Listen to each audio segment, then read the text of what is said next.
Click here to subscribe our channel and do not forget to press the bell icon to get regular updates of our videos.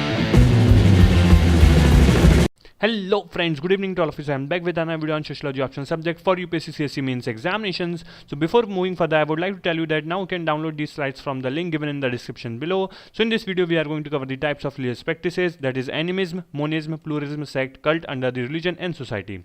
So friend, please do this share as much as possible so that more and more people will get benefited. Comment and like the video and ask any doubt if you have. And now you can also follow us on FB page, that is facebook.com/Unorthodox Academy. So friend, as you know that we are covering slot 6, that is religion, Western Indian. In this video, we are going to cover the types of religious practices under religion and society of paper 1. So first we consider the animism. So basically in 1920s, a sociological anthropological debate was going on over the evolution of religion and God. A rational theory was in the process to be developed where many thinkers were seriously involved on the issue. In the same period, Edward Taylor proposed his theory of animism. The literal meaning of anima is soul, and hence animism stands for soul worships. So Taylor believed that the origin of religion was initially started with the belief in the existence of soul. Two phenomena led to this belief, that is the death and the dream.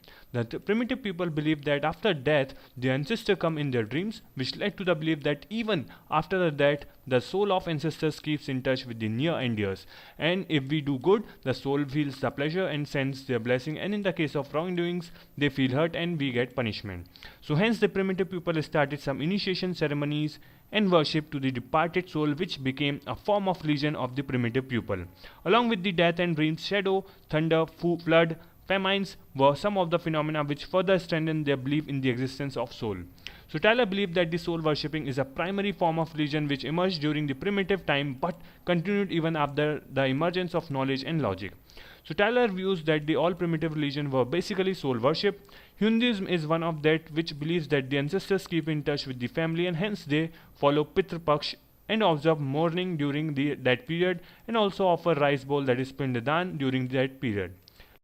They do not do anything auspicious like marriage, and in this period they offer special worship to their ancestors. So this theory has been criticized on the following grounds. The first is Durkheim called it is a speculative theory. There is no such proof or observational fact which can be proved that primitive religion is soul worship. Then Max Muller believed that the origin of religion mainly a nature worship. He is an Indologist who believes Hindu religion is the most primitive religion, which is basically a nature worship. Different gods and goddesses are named after the nature, like Varun for wind, Indra for rain, and Ganga for river, etc. So other theories of religion like fear theory and other theories do not accept Taylor's explanation of religion. Taylor is an anthropologist who conducted his studies among different primitive communities. Though his theory lacks scientific credential, but it is not beyond the periphery of observation, especially in various primitive tribes of India. And Hinduism, which is in itself a primitive religion, believe in soul or ancestor worship, though it cannot be proved that the soul worship is the first form of religion or not, because on the evolutionary account, religion emerged in pre-literal society. Hence, we do not have any credential literature or facts available which can prove that what led to the emergence of religion. Hence, any theory regarding the religion cannot be accepted or rejected practically. Now we consider the second topic, that is polytheism and monotheism. So Auguste Comte in his theory of law of three stages believed that in theological age the knowledge went through three sub-stages, in which second is polytheism and third is the monotheism. So in polytheistic regime, Comte believed that various gods and goddesses emerged for different purposes. Later the polytheistic gods were arranged in hierarchy, which led to the worship of supreme god among them, which gave birth to the monotheism. So basically polytheism means worshipping of many gods and monotheism means worshipping of a single god. So the polytheism and monotheism are two forms of worshipping which is based on the fundamental principle of religion, that is experience and organization. So first we consider the experience. So the ancient religions believe that God or truth is the matter of experience. One can only understand God through their own individual effort and can experience it through their meditation and other forms of realization. This religion permits their members to explore the truth or God in their own way to identify the truth. Hence, this principle permits exploration of truth, which finally led to the polytheism, because different individuals realized the truth in different forms, like those who realized God in money or wealth started worshipping Lakshmi, knowledge related to Saraswati, and etc. Now we see the organization. So whereas monotheistic religion do not encourage experience or experimentation, Catholic Christianity is considered as the most organized religion in the world, called Church. Christianity believes that individual is born in a religion, hence they are required to be kept in religion, in community and not in isolation. individual deviates from religion when it is performed in isolation. So hence Christianity believes that the way state or government runs, similarly religion should also be organized. Hence in church there is proper hierarchy and a system of officials. Individual is supposed to conduct any religious activity only in the church and in front of the religious official. So hence polytheism and monotheism are two forms of worship. Usually in pre-literate society polytheism is popular, whereas those religions which have been initiated by an individual like Prophet Muhammad, Jesus Christ, Guru Nanak emphasize on monotheism. They believe that they have realized truth and God and expects from their followers to follow it without questioning.